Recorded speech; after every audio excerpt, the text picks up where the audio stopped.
राधे राधे दोस्तों, एक बार फिर से आप सभी का स्वागत है मेरे यूट्यूब चैनल ट्यूशन वाला में। तो आइए मैं अपनी जर्नी को स्टार्ट करता हूँ और मैं आपको लेकर चलता हूँ टेंस की दुनिया में, जहाँ मैं आपको सिखा रहा हूँ पास्ट इंडेफिनिट टेंस। आज मैं आपको पढ़ाऊँगा पास्ट के इंडेफिनिट टेंस में किस प्रकार से हिंदी सेंटेंसेस को इंग्लिश में ट्रांसलेट करते हैं। तो चलिए स्टार्ट करते हैं अपनी जर्नी को। आज हम पढ़ाएंगे आपको पास्ट इंडेफिनिट टेंस के पास्ट इंडेफिनिट टेंस में दोस्तों आज हम कवर करने वाले हैं पॉजिटिव सेंटेंस। सबसे पहले मैं आज आपको बेसिक चीज़ें बताऊंगा और इसके बाद मैं आपको बताऊंगा इसके एडवांस चीज़ें जो कि कॉम्पिटिटिव एग्जाम्स में जनरली पूछा जाता है। आज मैं आपको बस ये सिखाने वाला हूँ कि किस प्रकार से टेंस में हिंदी से इंग्लिश में ट्रांसलेट किया जाता है, किस प्रकार के वर्ब्स का यूज करते हैं हम इसमें, किस प्रकार के हेल्पिंग वर्ब्स का यूज होता है इसके अंदर। क्योंकि आपको पता है कि किसी भी टेंस में वर्ब और हेल्पिंग वर्ब जो होता है वो बहुत इंपॉर्टेंट होता है। ठीक है, तो आज हम इसी के ऊपर चर्चा करेंगे। तो मेरे साथियों, सबसे पहले हम यहाँ पर आपको बताने वाले हैं positive sentence. Okay, positive sentence के बारे में।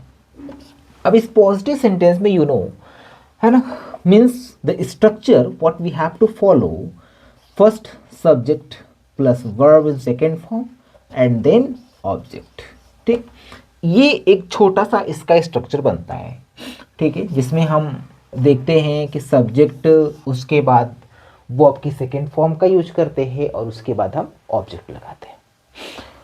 और हम यहाँ पर ये देखेंगे कि जो ये वर्ब है ना, means always this verb will be use in second form. इसके अंदर क्या होता है कि ये जो वर्ब है हमेशा ही सेकेंड फॉर्म में यूज होती है। यही इस पास्ट की पहचान होती है। हम ये कह भी सकते हैं कि जो हमारा पास्ट टेंस है, ठीक है, पास्ट, तो इसकी जो सिंपल पहचान होती है क्या होती है, वर्ब इन सेकेंड फॉर्म। जो वर्ब होगा वो किस फॉर्म में यूज होगा, उसका सेकेंड फॉर्म में यूज होगा। ओके, तो ये हमारा स्ट्रक्चर हो गया और ये हमारी इसकी वर्ब हो गई। तो आइए कुछ हिंदी के सेंटेंसेस हम देख लेते हैं, है ना। मैं खेलता था। पहले मैं स्मॉल स्मॉल सेंटेंसेस आपको सिखाऊंगा, इसके बाद फिर इसी चीज को हम आगे कंटिन्यू करेंगे और थोड़ा सा इसको हार्ड करते हुए चलेंगे। मैं खेलता था। अब ये जो आपका मैं खेलता था में है, देखो इसमें सब्जेक्ट क्या हुआ, मैं, ठीक है, और खेलता था तो खेलना क्या हुआ, इसका वर्ब हो गया। This is the subject and this is the verb. और दोस्तों अगर आपको इसको हिंदी से इंग्लिश में ट्रांसलेट करना है तो यहाँ पे आप देखें सब्जेक्ट, इसके बाद वर्ब की सेकेंड फॉर्म, इसके बाद ऑब्जेक्ट लगाओगे। तो क्या इसके अंदर ऑब्जेक्ट है, तो नहीं, इसके अंदर ऑब्जेक्ट नहीं है।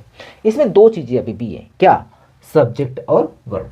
तो देखो अगर हम इसको इंग्लिश में ट्रांसलेट करते हैं तो सब्जेक्ट में मैं लिखा हुआ, और मैं को इंग्लिश में क्या कहते हैं, आई, ठीक है, और खेलना, खेलना को इंग्लिश में क्या कहते हैं, प्ले, ठीक है, आई प्ले। लेकिन यहां पर आपको ध्यान देने वाली बात है कि play is the first form of the verb. Okay, ये क्या है, वर्ब की फर्स्ट फॉर्म है, और इसको हमको सेकंड करने के लिए हमको क्या करना पड़ेगा, इसके अंदर एडी ऐड करना पड़ेगा। तो हमारा क्या हो जाएगा, प्लेड हो जाएगा। समझ में आया, तो आई प्लेड। चलो थोड़ा सा कुछ और देखते हैं। मैंने अपने भाई को पत्र लिखा। मैंने अपने भाई को पत्र लिखा। अब यहां पे देखो क्या है, लास्ट में लिखा। ना तो यहां पे या है, ना तो यहां पे ये है, ना ये है, ना ताथा है, ना तिथि है, ना तेथे है, लेकिन फिर भी ये सेंटेंस हमारा कहां से है, ये पास्ट के इंडेफिनिट टेंस है। मैंने अपने भाई को पत्र लिखा। समझ में आ रहा है आपको।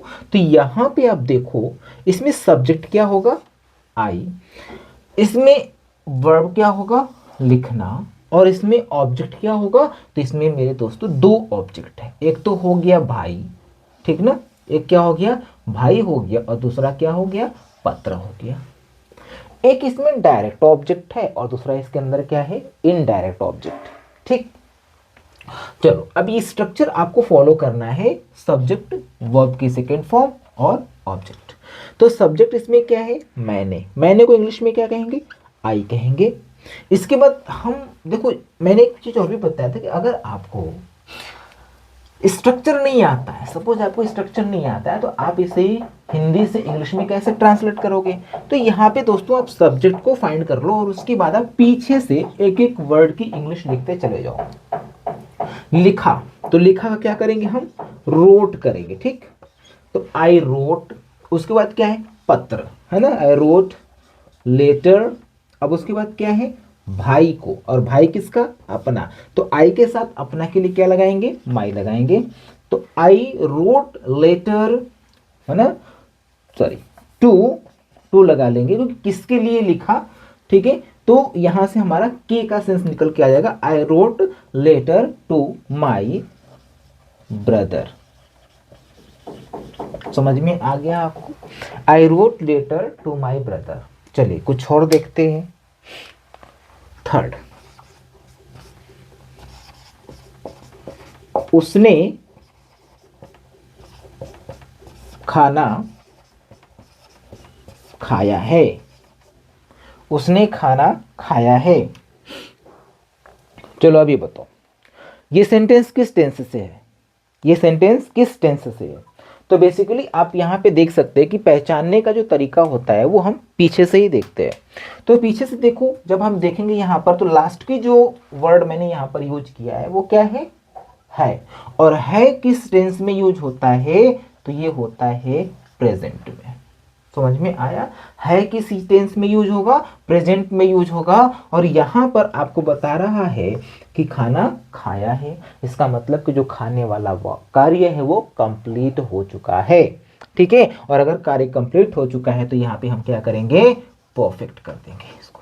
इसका मतलब कि ये जो मैंने सेंटेंस लिया है इसकी पहचान क्या है, प्रेजेंट परफेक्ट टेंस की है। और हम आपको क्या पढ़ा रहा हूं, पास्ट की इंडेफिनिट टेंस। तो हम इसे, है ना, यहां से अगर है को हटा देता हूं, मैंने खाना खाया, अब क्या हो गया, ये पास्ट का इंडेफिनिट हो गया। अब इसको आपको ट्रांसलेट करना है, तो उसने की अंग्रेजी क्या होगी, ही। ओके, और यहां पर खाया तो ही एट। ओके, ही एट क्या, फूड। तो ही एट फूड।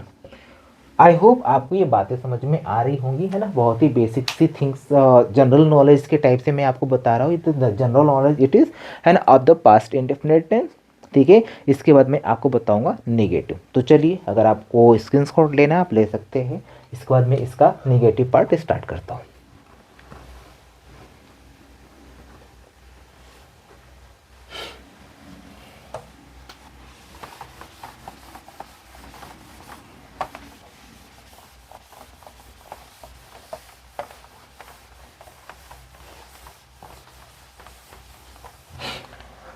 तो आ जाइए, निगेटिव स्टार्ट करते हैं, फिर हम आपको बताते हैं कि निगेटिव की स्ट्रक्चर क्या होंगे।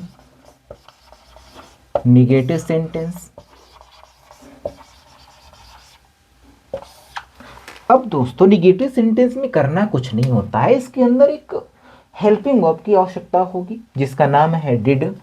ठीक, आप डिड लगाओगे और डिड के बाद क्या करेंगे, नॉट लगाएंगे। लेकिन जो यहाँ पे वर्ब की सेकेंड फॉर्म लग रही थी ना, अब आपको वर्ब की फर्स्ट फॉर्म लगानी है।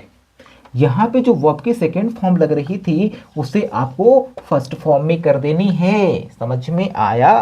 तो यहाँ पे देखो दोस्तों, यहाँ जो डिड लगा हुआ है, डिड ऑलरेडी क्या है, second form of the verb, है ना। सेकेंड फॉर्म क्या है, सेकेंड फॉर्म है ये डू का। तो जब डिड ऑलरेडी लगा हुआ है in the second form, no need to use any other okay verb as a form of second okay of the verb. तो आप इसके पहले क्या कर लो, केवल एक सब्जेक्ट लगा दो, तो ये बन जाएगा आपका सेंटेंस निगेटिव। समझ में आया आपको। तो ये निगेटिव सेंटेंस बन गया। सबसे पहले आपको सब्जेक्ट लगाना है, उसके बाद डिड लगाना, उसके बाद नॉट लगाना, वर्ब की फर्स्ट फॉर्म लगा देना और ऑब्जेक्ट लगा देना। चलिए कुछ हिंदी से इंग्लिश में देख लेते हैं एक्सरसाइज।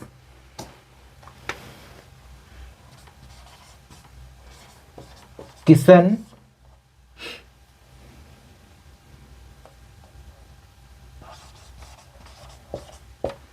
अपने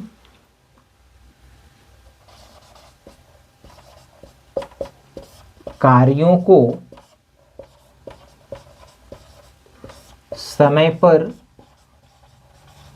नहीं करता था।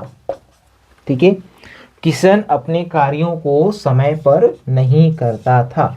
अब यहाँ पे देखो कौन अपने कार्यों को समय पर नहीं करता था, तो किशन अपने कार्यों को समय पर नहीं करता था, ये हो गया हमारा सब्जेक्ट। और यह करता था क्या हो गया, हमारा वर्ब हो गया। और यहाँ पर नहीं लगा हुआ इसके लिए हम नॉट लगा लेंगे। ठीक है, और वह क्या नहीं करता था, तो अपने वर्क को नहीं करता था, ये हो गया आपका ऑब्जेक्ट और ये हो गया आपका टाइम। समझ में आया?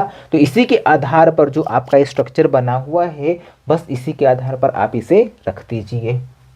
तो आइए रख के देखते हैं। पहले किशन लिखेंगे, किशन के बाद डिड लगाएंगे क्योंकि इसमें लिखा हुआ है। इसके बाद आप क्या लगा लो, नॉट लगा लो। किशन डिड नॉट, उसके बाद करना, करना को क्या कहते हैं इंग्लिश में, डू कहते हैं। ठीक है, तो क्या नहीं करता था, अपना वर्क नहीं करता था, तो अपना के लिए इसमें हिज लगाएंगे और उसके बाद आप क्या करोगे, वर्क लगाओगे और उसके बाद ऑन टाइम। ठीक, ये हो गया आपका कंप्लीट। आइए एक और देखते हैं।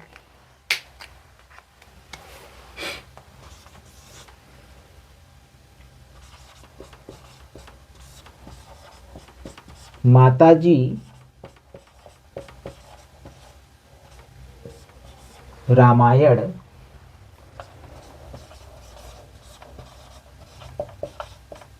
नहीं पढ़ती थी। चलो ट्रांसलेट करो आप, कैसे करेंगे। माताजी क्या हो गया, इसका सब्जेक्ट हो गया, नहीं के लिए आप नॉट लगाएंगे, पढ़ने के लिए आपको ये वर्ब है, ये आपका वर्ब हो जाएगा और रामायण हो गया आपका ऑब्जेक्ट। ठीक है, तो आइए इसको ट्रांसलेट करते हैं। माताजी का माताजी भी आप राइट कर सकते हो। ठीक, माताजी, या फिर आप मदर लिख सकते हैं। माताजी डिड नॉट, पढ़ना के लिए आप रीड लगा लीजिए।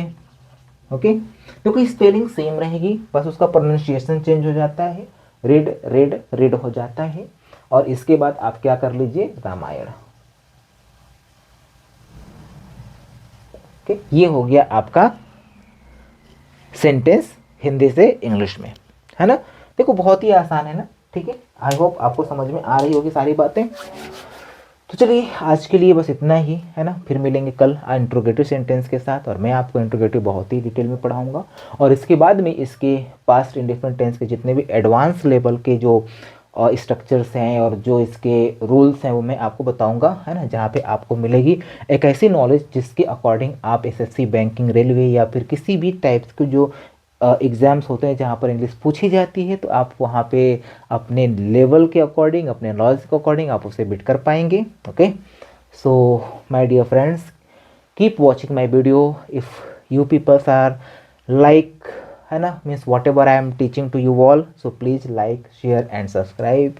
थैंक यू, है ना। फिर मिलेंगे किसी और वीडियो में।